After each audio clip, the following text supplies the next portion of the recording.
We are joined by Mr. Nizar Nizal, expert in Israeli affairs from Jenin and also from El Khalil, Dr. Ahmed El-Bishtawi, political science professor. Welcome to you both, and I would start with Mr. Nizal. Sir, what are the key factors behind the renewed disagreements between Netanyahu and Gallant, and how do they reflect the current political landscape in Israel? Thanks about hosting, and I would like to think about the relation between Benjamin Netanyahu and the Minister of Defense of Gallant. That is the very bad circumstances and conditions that before of the 7 October. But now after the 7 October and what happened after, they are flattering in Gaza Strip about the military process and the military attack in the Gaza Strip after Mr. Gallant has a vision, a political vision for the solution in the Gaza Strip and West Bank, and he has an objective in Lebanon, but Benjamin Netanyahu would like to occupy all the lands that the Israeli troops and the Israeli army withdrew from 1993. But Gallant have a good relations between Israel and between United States of America that reflect on the political in Israel of the Benjamin Netanyahu and the others, Smotrich and Beni Gvir, for the vision of military in Gaza that they would like to back again and build settlements in the Gaza Strip and to occupy all the land of Gaza and West Bank. Gallant has a vision that talking about it with the American, and he has a pushing for the describe the conflict in the Middle East, and he has a vision for the release of the prisoners of Israel in Gaza Strip. But Netanyahu would like to continue in this war in Gaza and in Lebanon and in the West Bank. The Gallant, he is an extremist man, but Netanyahu is really of the this about the Israeli terrorism, that he is the only one in the government, Gallant, in the secularism system and in the political system of in Israel. But Netanyahu would like, I think, in upcoming days, will dismiss the Gallant, and he would like to give the chairman of the defense for Gideon Sa'ar. I think this step would like to expanding the conflict in the Middle East. United States enforce or Netanyahu and the others in the government to keep Gallant in the defense ministry as a minister. I think this step, if Netanyahu do it to dismiss Gallant, may the war expanding more and more with the Iranian, especially the critique steps of the political in Israel about that strike to Iranian before 4 days or 3 days. That is the do not make big impacts, and there is no good or heavy strike in Iran. I think Mr. Netanyahu in coming days, he has a plan in order to reback again to Iranian and strike it again against... Mr. Nizal, we will get to this point later. Now, I would like to ask Dr. Bishtawi, how do you interpret the political divisions within Israel regarding the ongoing conflict, and what might this mean for the multiple fronts conflict that Israel is engaged in?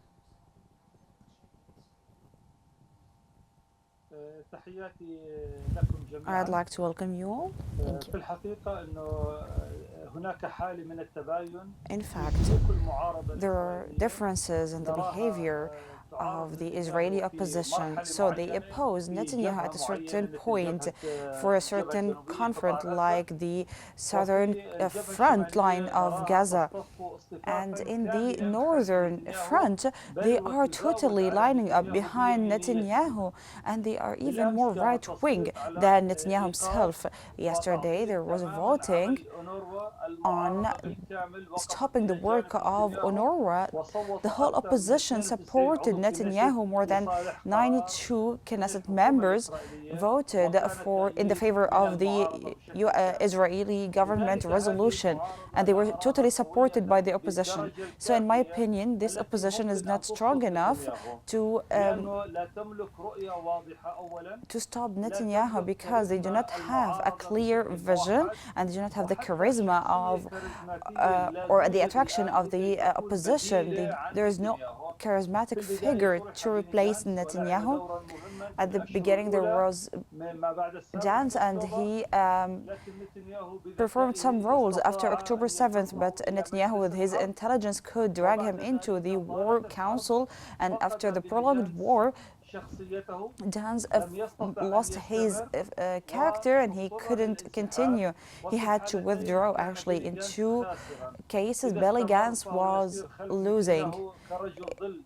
If he continued in his role, he would be following Netanyahu without any character, and if he withdraws, he is accused by Netanyahu that he gave up on Israel in the mid of the way.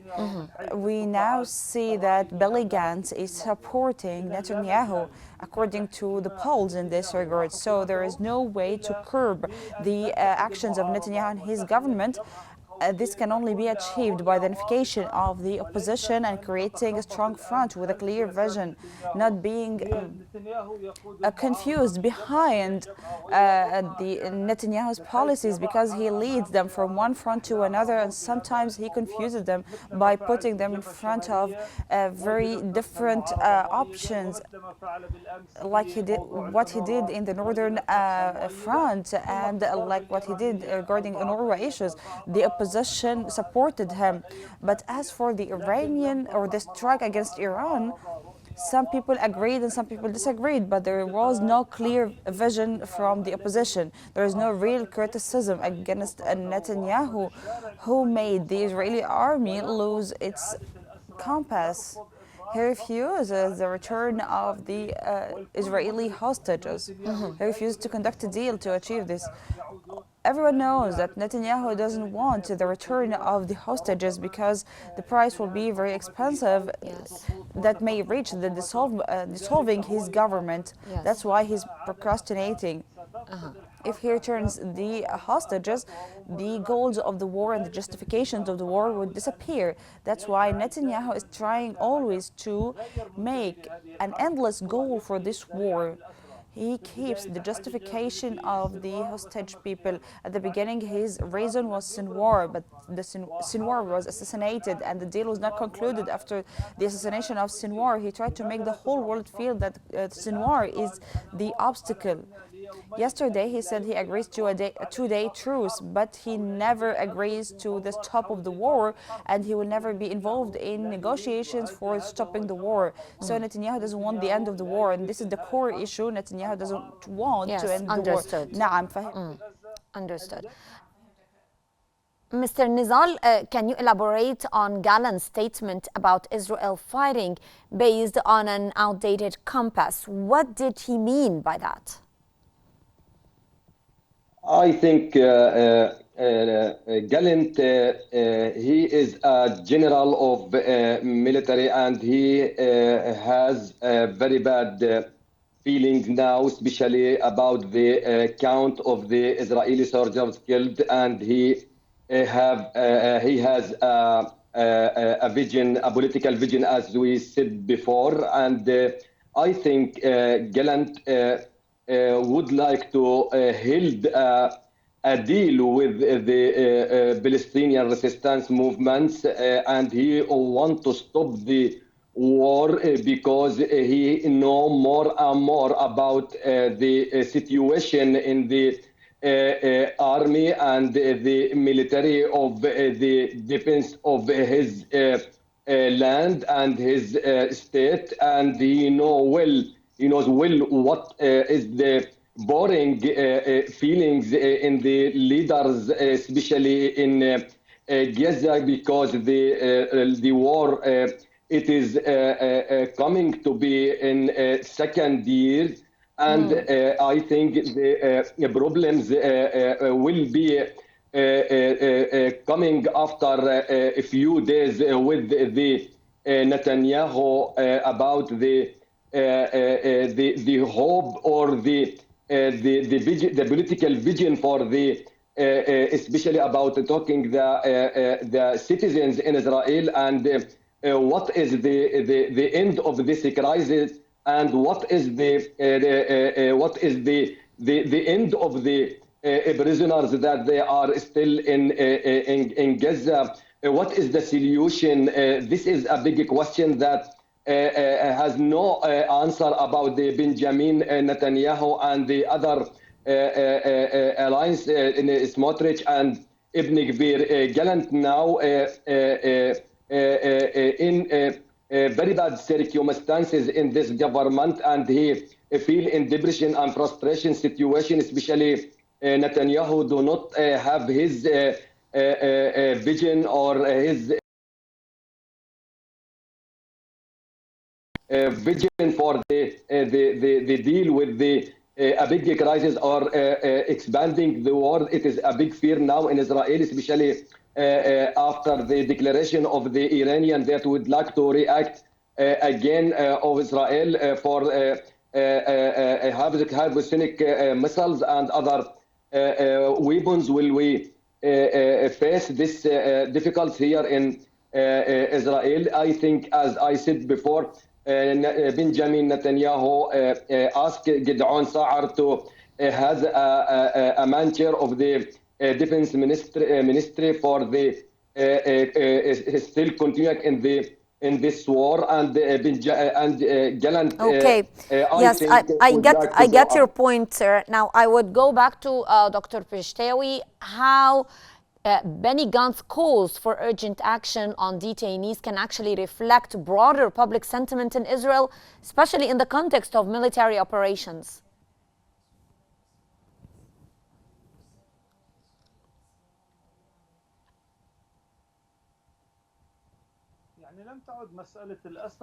So it's not a matter of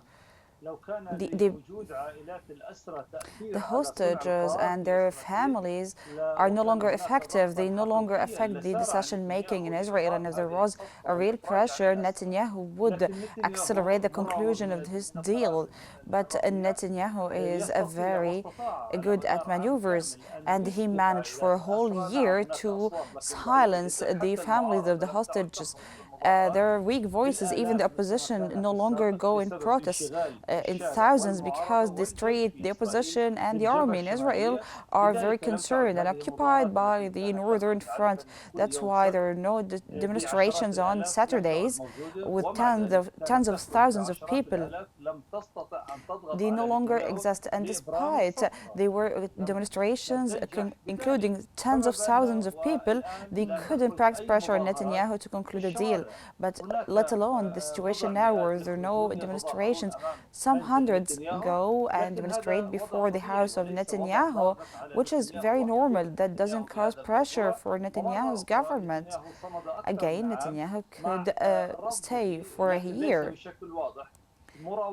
refusing and making maneuvers and escape from concluding any deal. He could just trick the United States of America and the Egyptian Qatari diplomacy. He sends delegations, then he returns them again. And sometimes he refuses to send any delegation. Sometimes he discusses and negotiates and talks. And he also withdrew the validations from them and the authorities from them. And now it's a year, and everyone is trying to chase Netanyahu and his delegations without making any step forward. There are no deals for hostage exchange concluded. There are no humanitarian truces. And of course, we couldn't stop the war with this scenario. So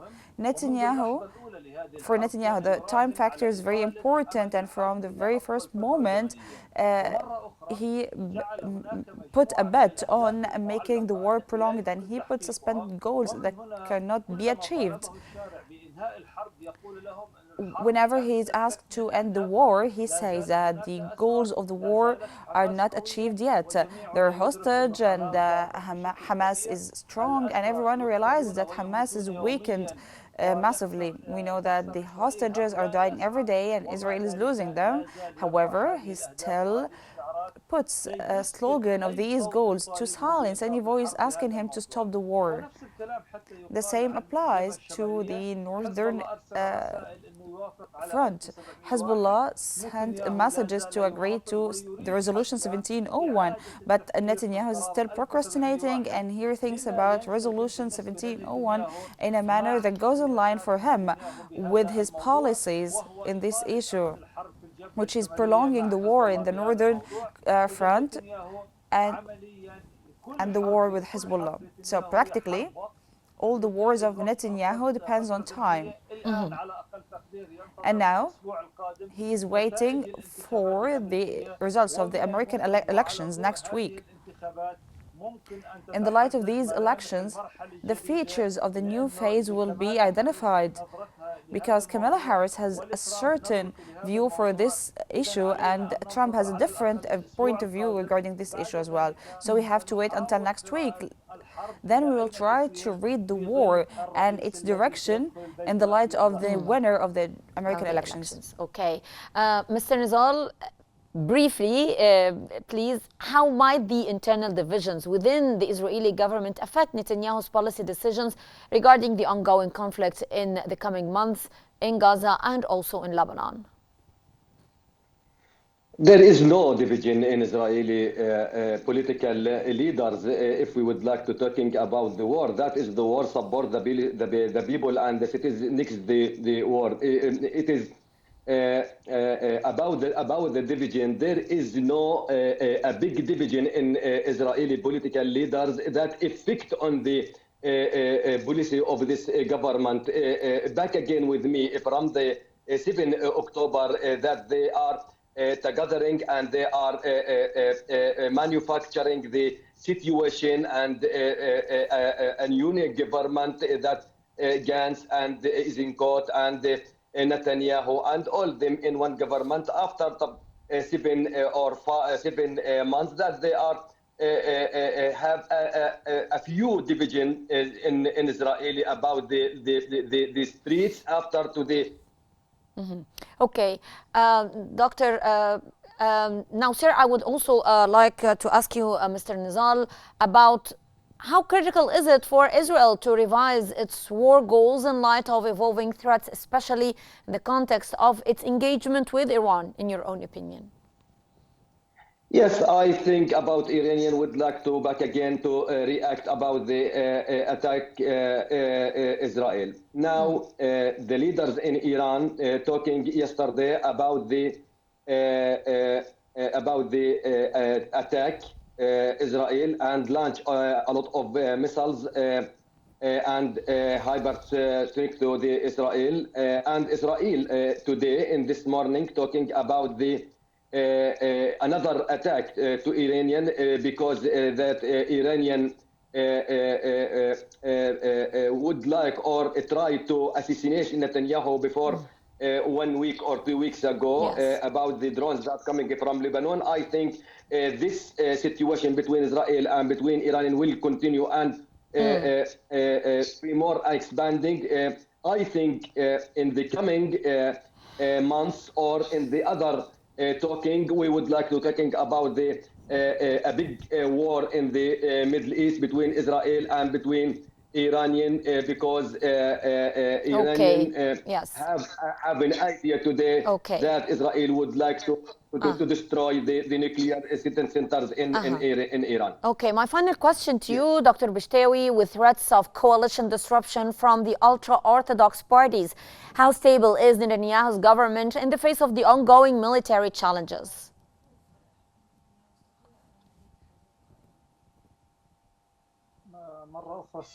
Can you repeat the question again?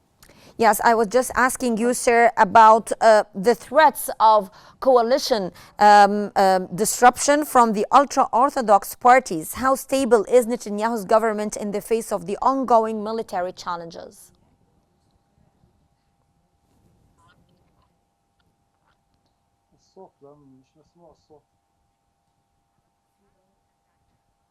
I think I lost you, doctor, but I would like to thank you both gentlemen. We had with us Mr. Nizar Nizal, expert in Israeli affairs from Jenin, and also from El Khalil, Dr. Ahmed El Bishtawi, political science professor.